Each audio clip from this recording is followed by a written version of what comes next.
오늘 함께 묵상하실 말씀은 창세기 22장 1절부터 2절 말씀입니다. 그 일 후에 하나님이 아브라함을 시험하시려고 그를 부르시되 아브라함아 하시니 그가 이르되 내가 여기 있나이다. 여호와께서 이르시되 내 아들 내 사랑하는 독자 이삭을 데리고 모리아 땅으로 가서 내가 내게 일러준 한 산 거기서 그를 번제로 드리라. 아멘. 아브라함은 이 100세 사라 나이 90세 이 아주 귀한 아들 이삭을 낳았습니다. 우리 늦둥이도 이런 늦둥이가 없어요. 얼마나 귀하고 얼마나 사랑스러웠을까. 정말 눈에 넣어도 아프지 않을 만한 그런 사랑을 했을 것 같습니다. 그런데 그런 이삭에게 하나님이 그런 아브라함에게 하나님이 그 이삭을 너무나도 사랑스러운 그 이삭을 번제로 드리라고 말씀하십니다. 우리가 이렇게 성경 말씀을 읽다 보면 정말 이해가지 않는 그런 일들이 등장합니다. 왜 하나님은 왜 그러실까? 왜 그 하나밖에 없는 너무나도 사랑스러운 이삭을 왜 번제로 드리라고 하셨을까?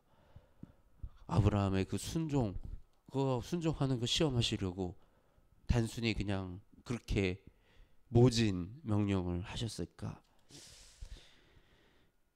그런데 우리가 이 말씀을 통해서 단순히 아브라함을 그 시험하려는 그 목적만 있었던 것이 아닌 것을 우리가 전체적으로 성경을 통해서 좀 바라볼 수가 있습니다. 여호와께서 이르시되 내 아들 내 사랑하는 독자 이삭을, 우리가 성경에서 대표적인 독자로 거론되는 분이 누가 계시죠? 예수님이 계십니다. 예. 여호와께서 이 독자 이삭을 하나님께 드리는 이 모습은 하나님이 외아들 예수님을 우리를 위해서 이 제물로 십자가에 못 박히는 그 아버지의 마음과 아버지의 고통이 아브라함을 통해서 우리가 고스란히 느낄 수가 있는 것입니다.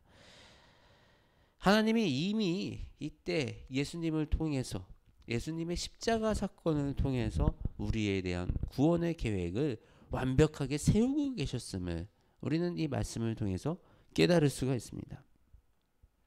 아브라함은 우리 이제 시브리서에 이렇게 기록이 되어 있습니다. 아브라함은 시험을 받을 때에 믿음으로 이삭을 드렸으니 그는 약속들을 받은 자로 돼 그 외아들을 드렸느니라. 그에게 말씀하시기를 내 자손이라 칭할 자는 이삭으로 말미암으리라 하셨으니 그가 하나님이 능히 이삭을 죽은 자 가운데서 살리실 줄 생각한지라. 비유컨대 그를 죽은 자 가운데서 도로 받은 것이니라. 누가 생각이 나죠? 저는 예수님이 이 말씀을 통해서 계속 생각이 납니다. 그게 말씀하시는 내 자손이라 칭할 자는 그리스도로 말미암으리라. 하나님의 자손이라 칭할 자는 예수님으로 말미암아 우리가 하나님의 자녀로 칭함을 받았고, 그가 하나님이 능히 예수님을 죽은 자 가운데서 다시 살리신 줄 생각한지라. 비유컨대 그를 죽은 자 가운데서 다시 도로 받은 것이니라. 예수님을 예표하고 있는 것이 바로 이 이삭의 사건입니다. 이 아브라함이 이삭을 번제에 올려서 제등제물로 딱 드리려고 할 때 하나님이 딱 막으셨습니다. 멈춰라 하고 딱 막으셨어요. 그리고 번제로 올릴 제물을 하나님이 직접 준비해 주셨습니다. 그 제물은 어디 있었죠? 그 제물은 우리 말씀해 보면 나뭇가지에 그 가시덩굴에 걸려 있었다고 되어 있습니다. 가시덩굴에 뿔이 걸려 있는 양, 나무에 걸려 있는 양. 우리가 예수님을 어린 양이라고 우리가 찬양하고 우리가 또 이렇게 부릅니다. 이 어린 양, 하나님이 미리 준비하신 이 제물을 드림으로 아브라함은 이삭을 제물로 올리지 않고 그 믿음이 의롭다 칭함을 받을 수가 있었습니다. 하나님의 말씀을 준행하여 스스로 된 예수님으로 말미암아 천하 만민이 복을 받고, 여호와는 스스로 가리켜 맹세하셨다고 기록되어 있습니다. 하나님이 스스로 맹세하셔서 그 복을 천하 만민에게 주기 위하여 그 독생자 예수 그리스도를 우리에게 보내시고, 그 예수님을 통하여 우리를 구원해 나가시는 것입니다. 이처럼 우리가 성경에서 이해되지 않는 사건, 그럼 앞으로도 몇몇 그런 사건들이 있습니다. 근데 그런 사건들을 통해서 하나님은 하나님의 계획과 하나님의 뜻을 드러내시고 그 방향성을 명확하게 드러내어 가시는 것을 우리가 바라봅니다. 우리가 때로는 하나님의 그 크신 뜻과 그 마음과 그 계획을 다 이해할 수 없어도 하나님의 계획은 선하시고 하나님의 계획은 우리보다 더 완벽하십니다. 우리가 2024년 이제 마무리하고 2025년 새로운 계획을 짭니다. 2024년 돌아보면 내가 계획한 대로 또는 내가 원했던 대로 잘 되지 않았던 일들도 있을 수 있습니다. 그렇지만 내가 주님과 함께 동행했던 그 시간이었다면 하나님을 신뢰하십시오. 하나님은 반드시 나의 계획보다 더 훌륭한 계획 속으로 우리를 인도하여 주시는 분이십니다.